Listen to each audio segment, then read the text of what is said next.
வணக்கம். நான் உங்க முத்துக்குமாரி. நம்ம சேனலை நீங்க இப்போ தான் ஃபர்ஸ்ட் டைம் பார்க்குறீங்க அப்படின்னா, சப்ஸ்கிரைப் பண்ணிக்கோங்க. பெல் ஐக்கனை ப்ரெஸ் பண்ணிக்கோங்க.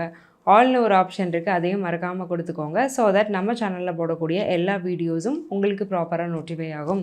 இந்த வீடியோவில் நம்ம என்ன பார்க்க போகிறோம் அப்படின்னா, 12 ராசிக்கான மாத ராசி பலன் எந்த மாதத்துக்கு அக்டோபருக்கு பார்க்க போகிறோம். ஸோ அக்டோபரில் என்னென்ன மாதிரியான பிளானட்டரி டிரான்சிஷன் நடக்க போகுது, அது என்ன மாதிரியான மாற்றங்களை கொண்டு வருது அப்படிங்கிறத தான் பார்க்குறோம்.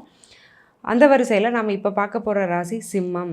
ஸோ சிம்மத்துக்கு வந்து என்ன மாதிரியான பிளானட்டரி டிரான்சிஷன் அப்படிங்கிறது நடக்குது அப்படின்னா, ராசிநாதனான சூரியன் அக்டோபர் 17ஆம் தேதி கன்னியிலேருந்து துலாமுக்கும், கன்னியில் ஆல்ரெடி இருந்த புதன் அக்டோபர் 10ஆம் தேதிக்கு மேலே துலாமுக்கும், துலாமில் ஆட்சியாக இருந்த சுக்கிரன் அப்படிங்கிறவர் அக்டோபர் 13ஆம் தேதிக்கு மேலே விருச்சிகத்துக்கும் மாறுறாங்க. ஸோ சுக்கிரன் இந்த இடத்துலேருந்து மாறுறது ரொம்ப பெரிய ரிலீஃப் சிம்மத்துக்கு. என்ன காரணம் அப்படின்னா, சிம்மம் அப்படிங்கிறது ஒரு ஸ்திர ராசி. 3ஆம் அதிபதியான சுக்கிரன் பாதகாதிபதி.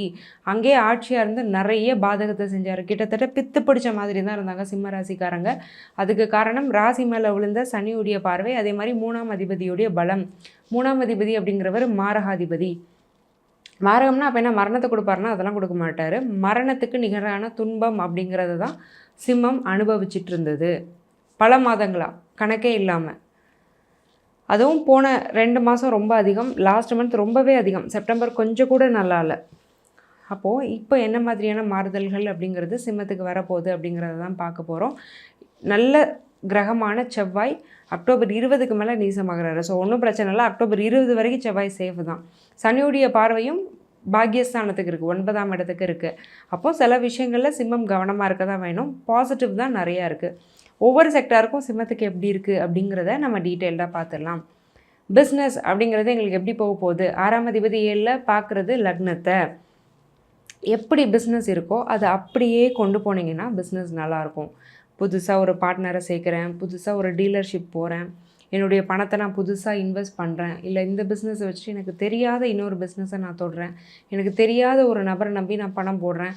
பார்ட்னர்ஷிப்பை லீகலைஸ்டாக வைக்காமல், பேப்பர் டாக்குமெண்ட் டிஜிட்டல் டாக்குமெண்ட்டாக வைக்காமல் வாய்மொழி இன்வெஸ்ட்மெண்ட்டாக இருக்குது. இதெல்லாம் பண்ணாத பட்சத்தில், வாய்மொழி இன்வெஸ்ட்மெண்ட்டெல்லாம் இருந்ததுன்னா தப்புங்க. எல்லாத்தையுமே பேப்பராக டாக்குமெண்ட்டாக நீங்கள் கேர்ஃபுல்லாக வச்சுக்கணும்.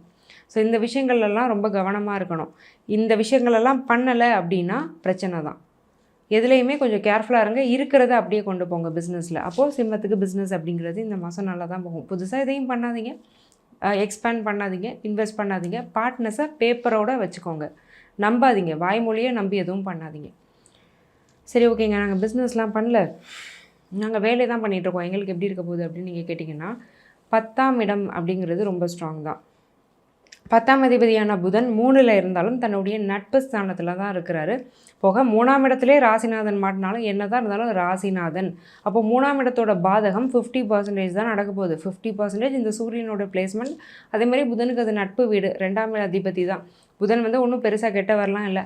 அப்போ 3ஆம் இடம் ஓரளவுக்கு அதோட மெலிஃபிசிட்டியை குறைச்சிருச்சு. அப்போ போடக்கூடிய எஃபர்ட்ஸ் அண்ட் முயற்சிகள் எல்லாம் வெற்றி. புதிய வேலைவாய்ப்பு தேடுறீங்கன்னா அக்டோபர் 15ஆம் தேதிக்கு மேலே வேலை அப்படிங்கிறது கிடைக்கும். அதுக்கான பிராப்தம் இருக்குது. தனஸ்தானம் ஸ்ட்ராங்காக இருக்குது. 2 வாரத்துக்கு மேலே செலவு அப்படிங்கிறது அதிகமாக இருக்கும். அப்போ அந்த செலவு அப்படிங்கிறதுல 2 வாரத்துக்கு மேலே, அக்டோபர் ஃபஸ்ட்டு 2 வீக்ஸ் பிரச்சனை இல்லை, 3rd and 4th week expense அப்படிங்கிறதுல கவனமாக இருக்கணும். ஏன்னா 6ஆம் அதிபதியும் 7ல் இருந்து ராசியை பார்க்குறதுனால உங்களுக்கே நிறைய மெடிக்கல் எக்ஸ்பென்ஸ் அப்படிங்கிறது வர்றதுக்கு வாய்ப்பு இருக்குது. சிம்மத்துக்கு நான் இயர் பிகினிங்லேருந்து சொல்லிட்டு இருக்கிறது என்னென்னா, 50 வயசை தாண்டின சிம்ம ராசிக்காரங்களாக இருக்கிறீங்க அப்படின்னா ஒரு ஹெல்த் செக்கப் அப்படிங்கிறத கம்ப்ளீட்டாக எடுத்துக்கிறது அப்படிங்கிறது நல்லது. ஏன்னா மெடிக்கல் எக்ஸ்பென்ஸ் ஹையாக வைக்கும். என்ன காரணம், சனியுடைய பார்வை ராசி மேலே விழுது. அஷ்டம சனிக்கு ஈக்குவலாக கண்டக சனி பாதிக்கும். எந்த ஒரே ராசியை, சிம்ம ராசியை, இன்னும் ஒரே ஒரு ராசி மட்டும் இருக்குது, சிம்மம் அளவுக்கு இல்லைனாலும் ஓரளவுக்கு பாதிக்கப்படும், அது வந்து கடகராசி. கடகம் சிம்மம் ரெண்டுமே கண்டக சனிலையும் பாதிக்கப்படும். நீங்கள் அஷ்டம சனிக்கே வெயிட் பண்ண வேண்டாம். அஷ்டம சனியோட எஃபெக்ட்டு கண்டக சனிலே தெரியும் சிம்மத்துக்கெலாம். அப்போ ரொம்பவே கவனமாக தான் இருக்கணும். சைல்டு பர்த் அப்படிங்கிறது எப்படி இருக்குது, எங்களோட குழந்தைகள்லாம் எப்படி இருப்பாங்க அப்படின்னு கேட்டிங்கன்னா, குரு நல்லா இருக்கிறார். குரு வந்து 10ஆம் இடத்துல இருக்கிறார். 10ல் குரு இருந்தால் உங்களுக்கு ஒரு வேலை இல்லாமான்னு தோணும், நம்ம கம்ப்ளீட்டாக ரிட்டையர் ஆகிட்டு ரெஸ்ட் எடுக்கலாமான்னு தோணும், இல்லை வேறு வேலை மாறிக்கலாமேன்னு தோணுமே தவிர்த்து வேலையை விட முடியாது. ஏன்னா அது சுக்கிரனுடைய வீடு. சுக்கிரன் வந்து ஒரு சுபகிரகம். குருவுக்கு பகை வீடுனாலும் ஒரு சுபகிரகத்தோட வீட்டில் தான் குரு உட்காந்துட்ருக்கிறாரு. ஸோ அதுக்கான வாய்ப்புங்கிறது இல்லை. பட் என்ன சொல்கிறது, அந்த 5ஆம் இடம் அப்படிங்கிறதும் இதில் வந்து ஈடுபட்டிருக்கிறதுனால உங்களுடைய நேம் அண்ட் ஃபேம் வந்து அஃபெக்ட் ஆகுது. குழந்தைகள் வந்து நல்லாவே இருப்பாங்க. ஸோ குழந்தைகளுக்காக நீங்கள் பண்ணக்கூடிய விஷயங்கள்லாம் நல்லாயிருக்கும். நீங்கள் சம்பாதிச்சு அதுங்களுக்கு சேர்த்து வைக்கணும், அதுதான் விஷயம். அப்போ நீங்கள் வேலையை விட முடியாது. குழந்தைகளுக்கு சைல்டு பர்த்துக்கு நீங்கள் ட்ரை பண்ணிகிட்ருக்கீங்க அப்படின்னாலுமே அதுக்கான பாசிபிலிட்டி இருக்குது. இந்த மாதம் அதில் எந்த பிரச்சனையும் இல்லை, அதுவே ஒரு பாசிட்டிவிட்டி தான். பார்ட்னருடைய ஜாதகத்தையும் பார்த்தா தான் அது தெளிவாக கணிக்க முடியும். என்ன காரணம்னா, என்ன தான் இருந்தாலும் சனியுடைய பார்வை அப்படிங்கிறது ராசிக்கு இருக்குது. அது ஒரு ட்ராபேக் தான், அது இல்லைன்னு சொல்ல முடியாது.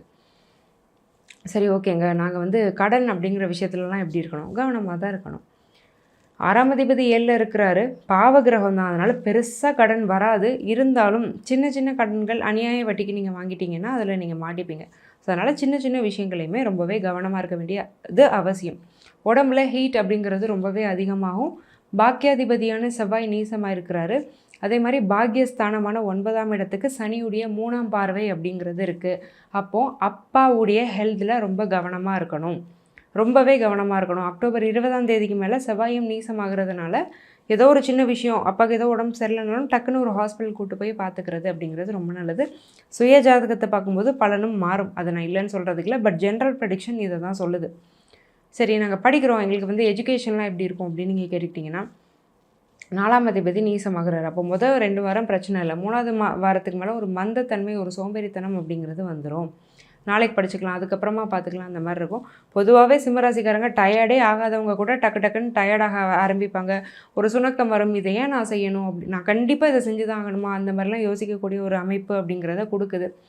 வயிறு சம்மந்தப்பட்ட பிரச்சனை, டைஜஷன்லேயும் கொஞ்சம் கேர்ஃபுல்லாக இருந்துக்கோங்க. மித்தபடி சனியை பற்றி ஒன்றும் பிரச்சனை இல்லைங்க. சனி எனிஹவ் வக்ரமாக தான் இருக்கிறாரு. என்ன தான் சனி பார்வை இருந்தாலும் வக்ரமாக இருக்கிறாரு அப்படிங்கிறது ஒரு நிம்மதியான ஒரு விஷயந்தான். வெளிநாட்டுக்கு நாங்கள் முயற்சி பண்ணிகிட்ருக்கோம், எங்களுக்கு வெளிநாட்டு வேலைவாய்ப்பு கிடைக்குமா அப்படின்னு பார்த்தீங்கன்னா, 8ல் இருக்கிறது ராகு. அப்போது வெஸ்டர்ன் யூரோப்பியன் கண்ட்ரீஸ்க்கெலாம் போக முடியாது.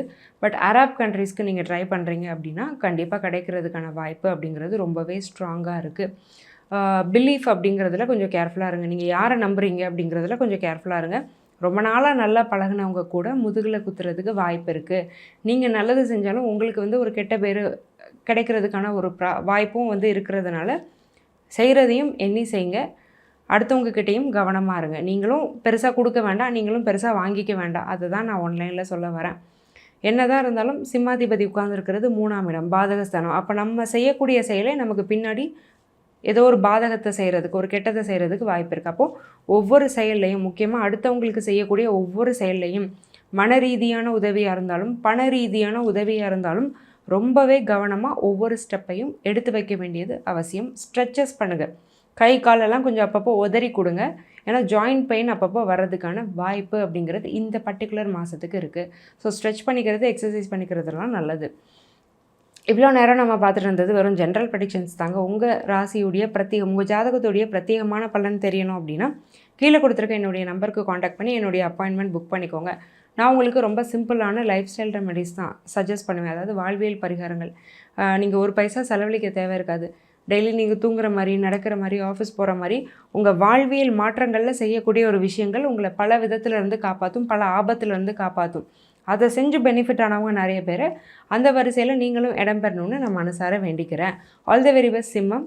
நன்றி, வணக்கம்.